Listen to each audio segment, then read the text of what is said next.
प्रभु यीशु मसीह के मधुर और मीठे नाम में आज दिनांक 3 सितंबर दिन शनिवार को आप सब अपम के श्रोताओं का हम हार्दिक स्वागत करते हैं। आज के दिन के लिए जो वचन है पाया जाता है श्रेष्ठ गीत की पुस्तक उसका 6 अध्याय 9 पद। परंतु मेरी कबूतरी मेरा निर्बल अद्वितीय है, अपनी माता की इकलौती अपनी जननी की दुलारी है। प्रभु में प्रिय लोगों, हम परमेश्वर की आत्मा को पवित्र आत्मा कहते हैं क्योंकि पवित्रता उसकी प्राथमिक विशेषता है, जबकि उनके पास कई गुण हैं। उनकी पवित्रता सबसे मौलिक है और एक है जो हमारे दिलों को आकर्षित करती है।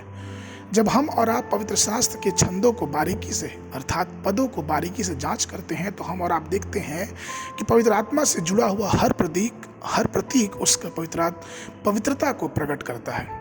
और उन सभी प्रतीकों के बीच में वह कबूतर का चरित्र है जो सबसे स्पष्ट रूप में पवित्र आत्मा की पवित्रता को लेके आता है। कबूतर सभी पंछियों के बीच में बिना किसी दोष के शुद्ध रहता है और इसीलिए दुल्हा दुल्हन की पवित्रता और वफादारी को प्रतीक करने के लिए कबूतर का इस्तेमाल किया जाता है। कबूतर एक स्वच्छ पक्षी होता है, वो मुर्गों की तरह या दूसरे पंछियों के समान गंदा नहीं होता या फिर गंदा भोजन नहीं ग्रहण करता।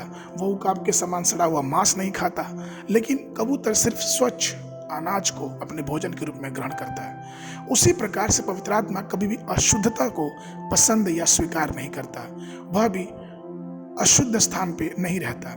सन 1904 में जब वेल्स देश में एक महान पुनरुत्थान हुआ तो सभी स्त्री पुरुष पवित्र आत्मा से भर गए। जब कबूतर स्वर्ग से उन पे उतरे अर्थात पवित्र आत्मा उन पे उतरे तो लोग अपने अपने पापों को, अपने अपने अशुद्धियों को, अपनी अपनी गलतियों को उजागर करने लगे और पूरा वो समय जो था वो संवेदनशील हो गया। अर्थात जब पवित्र आत्मा हमारे और आपके जीवनों पे आता है तो हमारे पापों को उजागर करता है और वो चाहता है कि हम उन पापों को छोड़ के अपने जीवन को पवित्रता के और करीब लेके आए।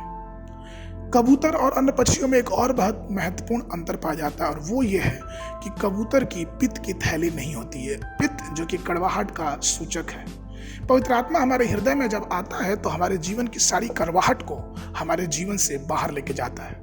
इसलिए प्रभु में प्रिय लोगों, आइए हम पवित्र आत्मा को बड़ी नम्रता से अपने हृदय में अच्छे गुणों से भरने पाए, जिससे परमेश्वर हमें बहुतायत की आशीष देने पाए। आज के मनन के लिए फिलोमोन की पत्री उसका 1 अध्याय उसका 7 पद। क्योंकि हे भाई, मुझे तेरे प्रेम से बहुत आनंद और शांति मिली, इसलिए कि तेरे द्वारा पवित्र लोगों के मन हरे भरे हो गए। बाइबल अध्ययन के लिए सुबह के समय भजन संगीता 140, 41 और 42।